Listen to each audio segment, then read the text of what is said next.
ಮತ್ತಷ್ಟು ಸುದ್ದಿಗಳನ್ನ ನೋಡ್ತಾ ಹೋಗೋಣ ರೌಂಡ್ ಅಪ್ನಲ್ಲಿ. ಗೊಂದಲ ಪ್ರತಿಭಟನೆಗಳ ಮಧ್ಯೆ ಕೆಎಸ್ ಪ್ರಿಲಿಮ್ಸ್ ಪರೀಕ್ಷೆ ನಡೆದಿದ್ದು ಸುಮಾರು 2.5 ಲಕ್ಷ ಆಕಾಂಕ್ಷಿಗಳು ಭಾಗಿಯಾಗಿದ್ರು.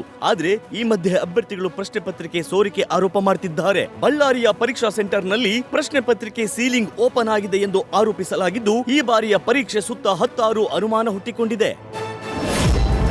ಮಲ್ಲೇಶ್ವರಂ ಪೊಲೀಸರ ಮೇಲೆ ರೋಲ್ ಕಾಲ್ ಆರೋಪ ಕೇಳಿ ಬಂದಿದೆ. ಹೊಯ್ಸಳ ಪೊಲೀಸರು ಪಾನಿಪುರಿ ಅಂಗಡಿ, ಹೋಟೆಲ್, ಬಾರ್, ಬಟ್ಟೆ ಅಂಗಡಿ, ಚಪ್ಪಲಿ ಅಂಗಡಿ ಸೇರಿದಂತೆ ರಸ್ತೆ ಪಕ್ಕದ ಅಂಗಡಿಗಳಲ್ಲಿ ಪ್ರತಿದಿನ ರಾಜಾರೋಷವಾಗಿ ಹಫ್ತಾ ವಸೂಲಿ ಮಾಡ್ತಿದ್ದಾರೆ ಎಂಬ ಆರೋಪ ಕೇಳಿ ಬಂದಿದೆ. ಹೊಯ್ಸಳ ವಾಹನ ಫೋಟೋ, ವಿಡಿಯೋ ಸಮೇತ ನಗರ ಕಮಿಷನರ್ಗೆ ಟ್ವೀಟ್ ಮಾಡಿದ್ದಾರೆ. ರಾಜಧಾನಿಯಲ್ಲಿ ರಸ್ತೆ ಗುಂಡಿಗಳು ರಾರಾಜಿಸುತ್ತಿದ್ದು, ಗುಂಡಿ ಗಂಡಾಂತರಕ್ಕೆ ಸಿಟಿ ಮಂದಿ ಹೌಹಾರಿದ್ದಾರೆ. ಸೀಗೆಹಳ್ಳಿ ಮುಖ್ಯ ರಸ್ತೆಯಲ್ಲಿ ಬಾಯಿ ತೆರೆದಿದ್ದ 8 ಅಡಿ ಯಮಗುಂಡಿ ಬಗ್ಗೆ ನ್ಯೂಸ್ ಫಸ್ಟ್ ಬಿಬಿಎಂಪಿ ಅಧಿಕಾರಿಗಳ ಗಮನಕ್ಕೆ ತಂದಿತ್ತು. ತಕ್ಷಣವೇ ಕಾಮಗಾರಿ ಕೈಗೊಂಡ ಅಧಿಕಾರಿಗಳು ಶೀಘ್ರವಾಗಿ ಪೂರ್ಣಗೊಳಿಸುವ ಭರವಸೆ ಕೊಟ್ಟಿದ್ದಾರೆ. ಸೆಂಚುರಿ ಸ್ಟಾರ್ ಶಿವರಾಜ್ ಕುಮಾರ್ ನಟನೆಯ ಭೈರತಿ ರಣಗಲ್ ಸಿನಿಮಾದ ಕುರಿತು ಚಿತ್ರತಂಡ ಬಿಗ್ ಅನೌನ್ಸ್ಮೆಂಟ್ ಮಾಡಿದೆ. ಬಹುನಿರೀಕ್ಷಿತ ಚಿತ್ರ ನವೆಂಬರ್ 15ರಂದು ತೆರೆಗೆ ಅಪ್ಪಳಿಸಲಿದೆ.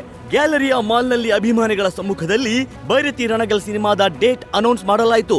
ಅಂದಹಾಗೆ ಭೈರತಿ ರಣಗಲ್ ಚಿತ್ರ ಮಫ್ತಿ ಸಿನಿಮಾದ ಫ್ರೀಕ್ವೆಲ್ ಆಗಿದೆ. ಶಿವಣ್ಣ ನರ್ತನ್ ಕಾಂಬಿನೇಷನ್ ನಲ್ಲಿ ಸಿನಿಮಾ ಮೂಡಿ ಬಂದಿದ್ದು, ಶಿವಣ್ಣಗೆ ನಾಯಕಿಯಾಗಿ ರುಕ್ಮಿಣಿ ವಸಂತ್ ನಟಿಸಿದ್ದಾರೆ.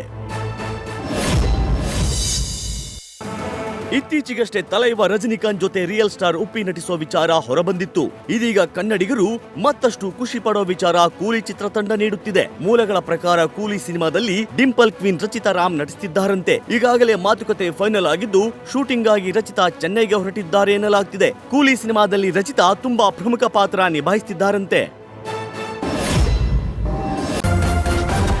ನ್ಯೂಸ್ ಫಸ್ಟ್ ನಿರ್ಭೀತಿಯಿಂದ ನಿಮ್ಮ ಪರವಾಗಿ.